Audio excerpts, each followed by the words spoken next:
Hello, I'm your host Muse, and today we're back with another episode of the Stardew Valley cookbook. And today we're making Autumn's Bounty, vegetable medley, and a red plate. This is also the last episode in the series, so this is like crazy that we're already done with it. The Autumn's Bounty, vegetable medley, and red plate are roasted vegetable grazing board with dips.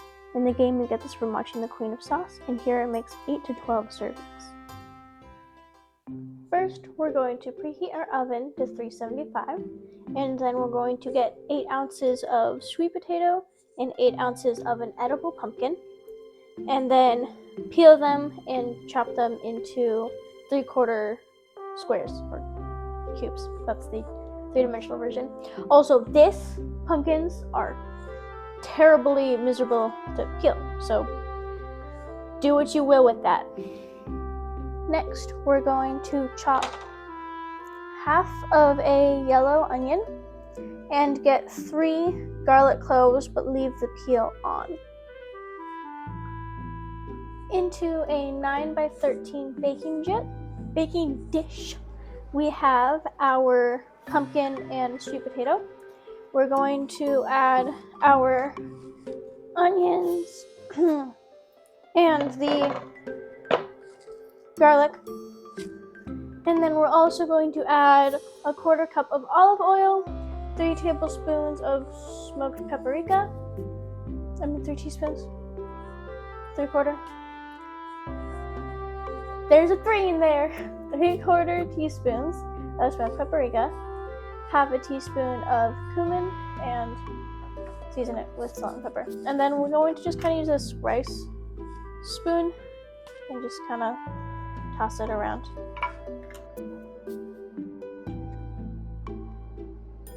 A quote from Lewis. Now this is one fantastic presentation. I wonder if I could get Gus to prepare a spread like this big enough for the whole town in time for the Stardew Valley Fair.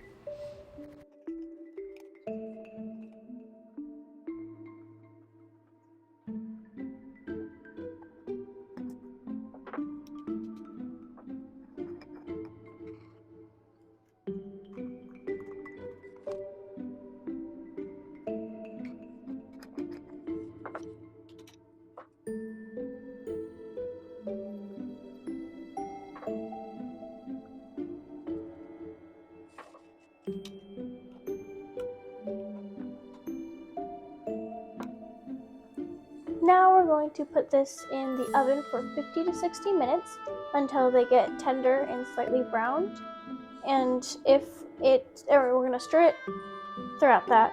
And then if at any point they start to become browned without becoming as tender, then put in like a splash of water to make sure it's all good. Now we're going to start on the vegetable medley. We're going to get 6 garlic cloves and thinly slice 2 of them. Then we're going to get 2 long strips of lemon zest and orange zest. Then we're going to get 2 large sprigs of fresh thyme and half a cup of pitted Castelvetrano olives. That sounds like a Harry Potter spell. And torn in half and pitted. Next, into a glass pie tray, we're going to put in our 4 whole garlic cloves and all of the other stuff, besides obviously the sliced garlic cloves, into the dish, and have them all be in one layer.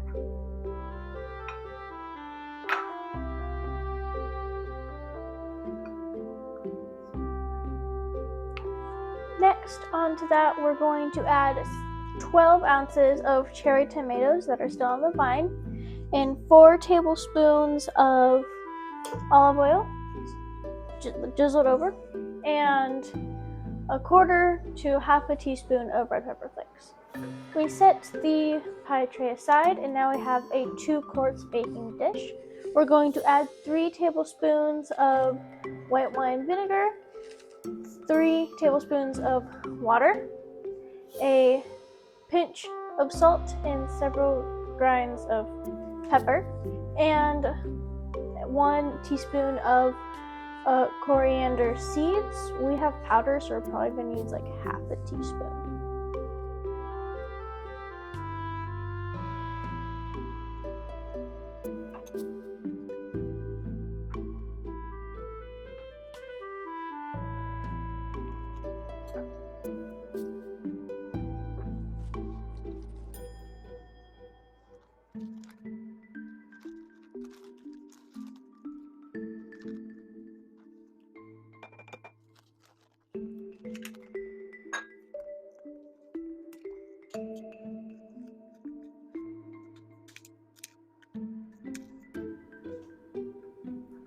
Now into this, we're going to add 12 ounces of golden beets.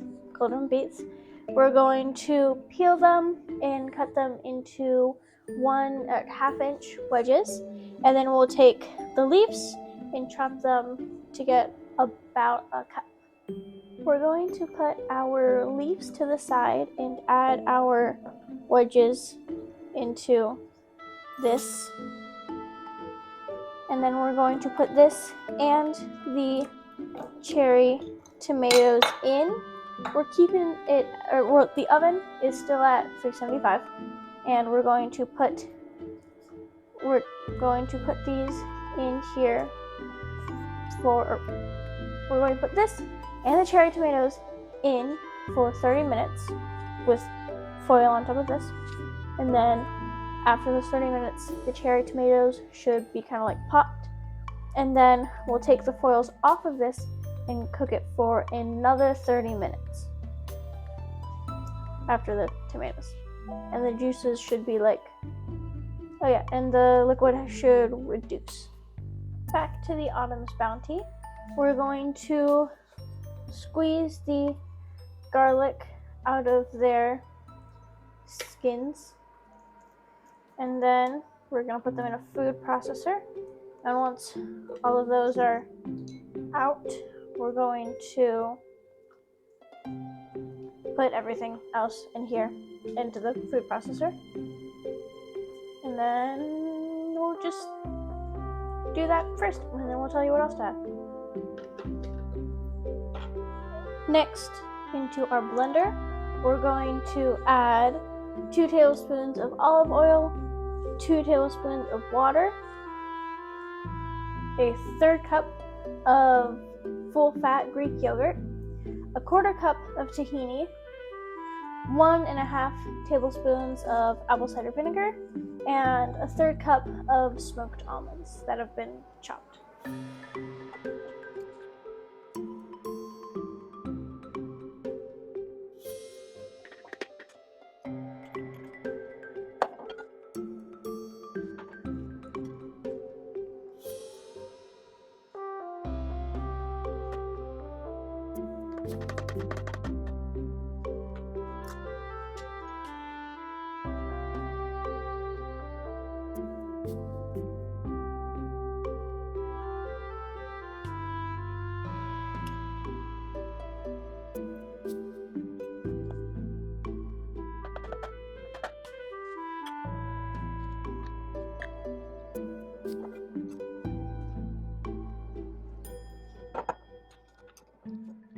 Now, to finally actually blending it, we're going to blend it while scraping down the edges, and if you want a different consistency, you can add water to it.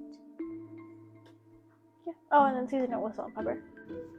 We put our dip in this bowl, and in addition to that, we are going to drizzle it with olive oil and sprinkle some paprika on it and garnish it with pomegranate seeds. And also, we finished, or it's been the first 30 minutes, so we took out our tomatoes, and I forgot to say that they didn't pop, but they kind of split.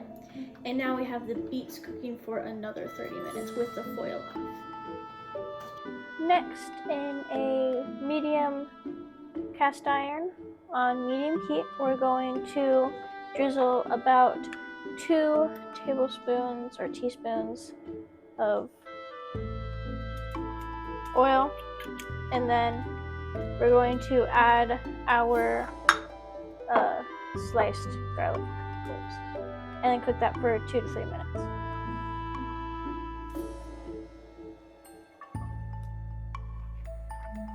Now we're going to stir in our beet leaves, and we're going to salt and pepper it, and then stir for 1 minute until they're wilted.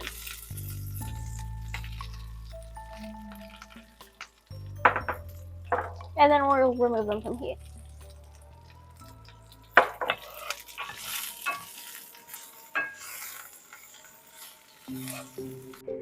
Now that our beets have finished, we're going to drizzle on a bit of honey, and then we'll mix that in, and then we'll add our wilted greens to it and mix that.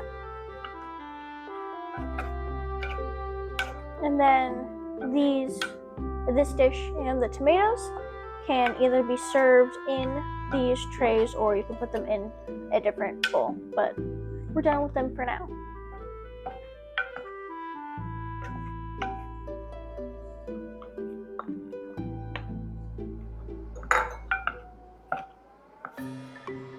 Now we'll be making the red plate, and we're going to start by upping the oven to 400 degrees and lining a rimmed baking sheet with parchment paper.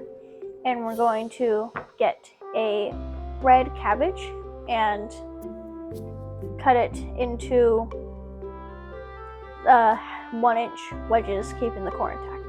We laid out the cabbage on our baking sheet in a flat layer, and we're going to get 3 tablespoons of toasted sesame seed oil, and then we're going to brush all sides of our cabbage with it.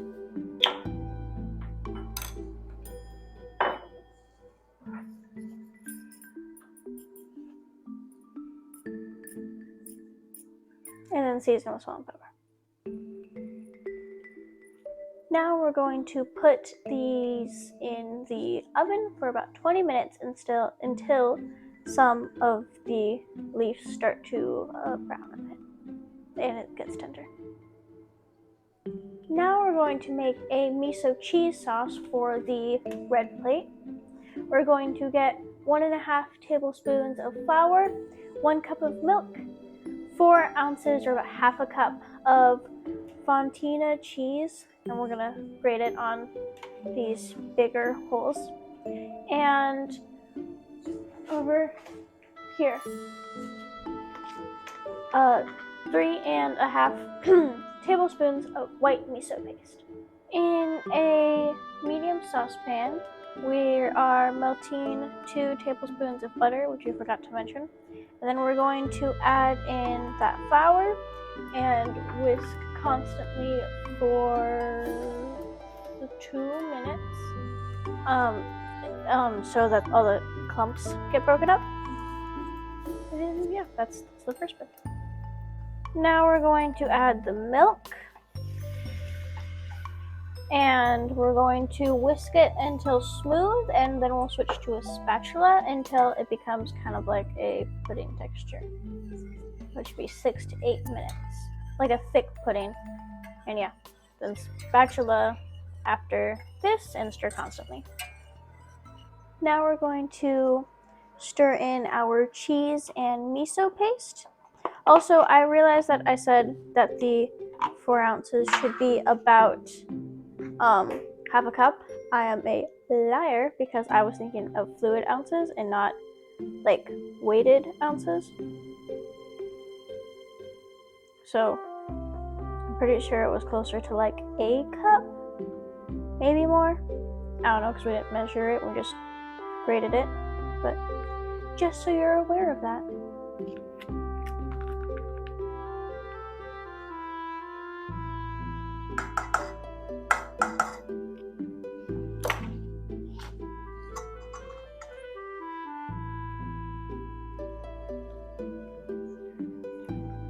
We're going to stir this until the cheese is melted.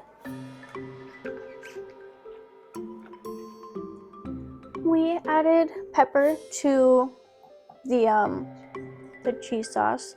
Also, we realized that we weren't supposed to add that much miso in. We were only supposed to add 1.5 tablespoons because we're going to add 2 tablespoons into this sauce that we're also going to make. And for that sauce, we're going to get 1 stick of butter or half a cup at room temperature. And then we're going to add in said 2 tablespoons of miso. And then 2 teaspoons of honey, or just like a generous drizzle, and then pepper. Then we'll mix it up, and then you can add salt if you want, and then we'll get 2 tablespoons of chopped scallions. To serve, put all the dishes on a cutting board. Drizzle the miso and cheese sauce onto the cabbage and put the rest next to it. Add radishes and things like fall chicory, fresh vegetables, bread, or crackers to the board in any blank spots.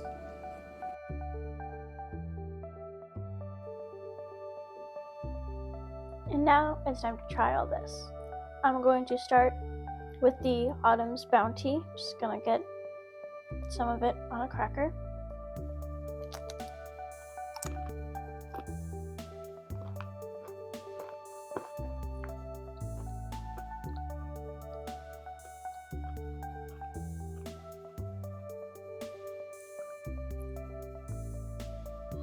I think it's pretty good. I like how the pumpkin tastes with it. You know, it kind of mixes with the sweet potato to give it, like, I think it gives it a good balance, with the pumpkin though being a little bit more of the dominant flavor. And I like how the pomegranate seeds taste on top of it. I think it gives like a nice little, like when you crunch into it, the juices kind of go out of it. And I think it gives a nice subtle addition of flavor. Then I'm gonna try one of these tomatoes. I'm just gonna kind of,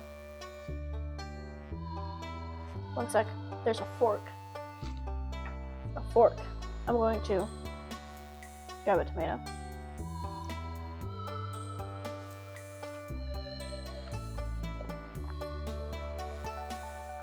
That's also good. Which I'm not surprised. I mean, most of the things in this cookbook have been very good. I like it, like I said. I think having it in here, I got an olive from the bottom, which was good, but it definitely had a kick to it.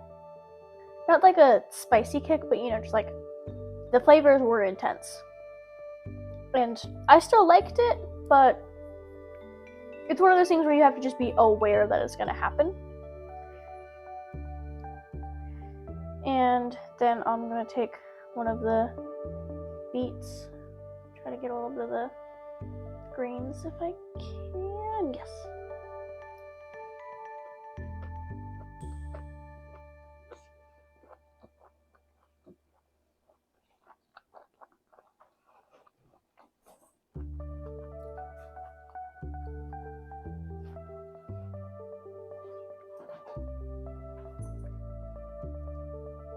I think it's a pretty simple flavor. Like, it's definitely good, and it's definitely flavorful, but maybe it's just because it's things I'm a little bit more familiar with. But while it was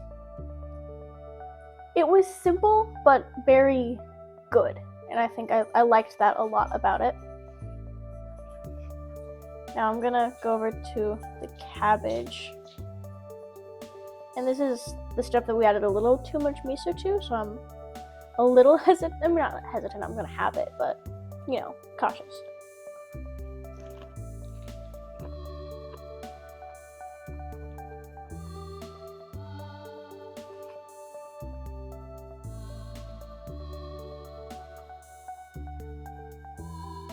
For putting in a little extra miso, I think that the flavor wasn't too much. I think it stayed at a pretty good level. So, I mean, I don't know what it would taste like without it, but in general, I think that the flavors were still mixed okay. so not a big problem there. And the cabbage itself had a good amount of like it obviously tasted like cabbage, but I think it had a nice extra flavor to it, which was good. And then since the other bit came with, first it was like put with the radishes, I'm just gonna kind of dip it in here. Why not?